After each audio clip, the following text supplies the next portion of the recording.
The question of why does God allow pain and suffering can be one of the biggest obstacles to trusting that God is good or if he's even real at all. In fact, in the Jubilee video featuring Alex O'Connor called One Atheist versus 25 Christians, this is the claim he starts the debate with. My first claim is that suffering makes God's existence unlikely. And there was a point in my life when I thought Alex O'Connor might be right. When I was in college, I was part of an organization called Invisible Children, which existed to raise awareness about a warlord named Joseph Kony, who for years had been abducting children in Uganda and the DR Congo and forcing them to become child soldiers. Invisible Children came under a lot of controversy for reasons we won't get into here. But I remember the day I first heard some of these kids' stories about what Kony had made them do and how for some, life didn't feel worth living even after their escape. Many of them were forced to murder friends and family members or watch them get murdered. There were stories of torture, trafficking, assault, basically every terrible thing you can imagine, and this guy was making 8 to 16-year-olds do it. I remember feeling overwhelmed by these stories. I wondered how the same God who was over my comfortable middle-class life could also be allowing so much suffering and pain in other parts of the world. And I thought to myself, surely I hadn't done anything to earn being born here, where I don't have to worry each day about losing loved ones or getting limbs cut off.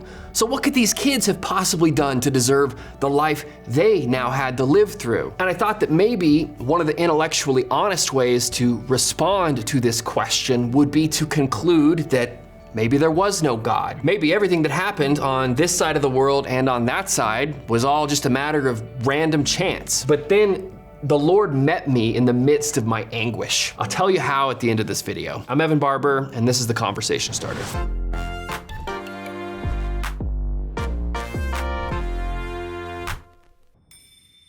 I can understand how, for some people, trusting that God is real and good in the midst of pain and confusion can feel like too much effort. Kind of like Noah Kahn puts it in his song, The Great Divide. He's processing the anxieties of a childhood friend and specifically expresses a hope that now their anxiety will be about ordinary things and not about things like God's judgment. What I didn't expect when I was coming to faith early on was that the Bible itself would give voice to these sorts of doubts and questions too. Before I actually read it, I thought the Bible was gonna be a bunch of stories of two-dimensional people continuously doing the right thing and learning a valuable lesson or some cliche you'd find in a kid's cartoon. But the writers of the Bible are at times brutally honest with God. The writer of Habakkuk starts his short book with the lines, "How long, Lord, must I call for help, but you do not listen, or cry out to you violence, but you do not save?" Psalm 22 starts with the line, my God, why have you forsaken me?" Jesus himself asked the same question while he was dying on the cross. Jesus knew deeply what it meant to suffer. He suffered physical pain, but also spiritual pain, also rejection, isolation, and betrayal. And the cross was his way of taking all of that suffering into himself, so that someday there could be a world where there would be no more suffering and no more pain. As novelist and theologian Dorothy Sayers once put it, for whatever reason, God chose to make man as he is, limited and suffering and subject to sorrows and death. He had the honesty and the courage to take his own medicine. Whatever game he is playing with his creation, he has kept his own rules and played fair. He can exact nothing from man that he has not exacted from himself. All that to say, wrestling honestly with hard questions shouldn't be considered off the table for Christians. Even if a pastor somewhere along the way told you to just have more faith or just pray more. That brings us to the Conversation Starter. How does Scripture's honesty and openness about doubt impact your faith?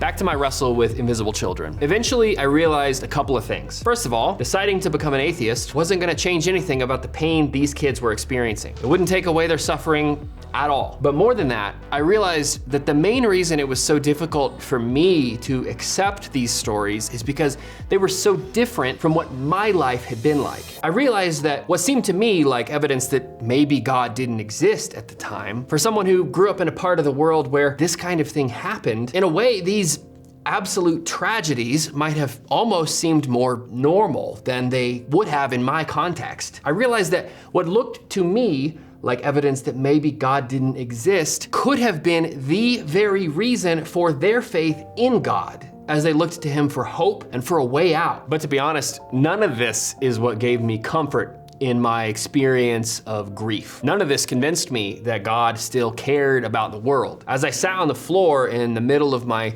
college apartment, feeling overwhelmed and like my faith in God's goodness was being severely tested, all at once I felt the sudden immense pressure of his presence there with me. Obviously, I can't guarantee that you will have the same experience that I did. But here's what I can tell you. God did not come to crush me. He did not come to smash my head into the floor for questioning his goodness. But he also did not come with answers to my questions. He answered me with his presence. I was like the character Arual in Till We Have Faces, building up my complaint against God until I found myself in his actual presence. As she puts it near the end of C.S. Lewis's novel, "I know now, Lord, why you utter no answer. You are yourself the answer. Before your face, questions die away." Maybe someday we'll understand more about why some people suffered so much in this life. But in that moment in my college apartment, I became convinced that somehow, in the absolute depths of pain and sorrow, God is still there with us. And here's maybe the most uncomfortable part of this whole thing. Someday, as Revelation 21:4 puts it, there will be no more death or mourning or crying or pain. But in the meantime, God still has a plan to deal with pain and suffering in our world. It's just a plan that involves you and me. In Matthew 5:16, Jesus tells his disciples, "In the same way, let your light shine before others, that they may see your good deeds and glorify your Father in heaven." No individual person can stop every terrible thing that happens on our planet. None of us can do everything, but we can all do something. And part of the challenge and the invitation of following Jesus in the modern world involves partnering with him to make the world a little more like it was meant to be. Thanks for watching. Our goal as an organization is to help the next generation see faith in Jesus as real, viable, and trustworthy. We do that primarily by equipping parents and other adults to have intentional conversations with Gen Z and Gen Alpha about life, faith, culture, relationships, and purpose. If you'd like to be a part of what we're doing, we'd love to invite you to check out The Table, which helps sustain our work at Access. And if you want to check out more of our videos, here you go, my friend.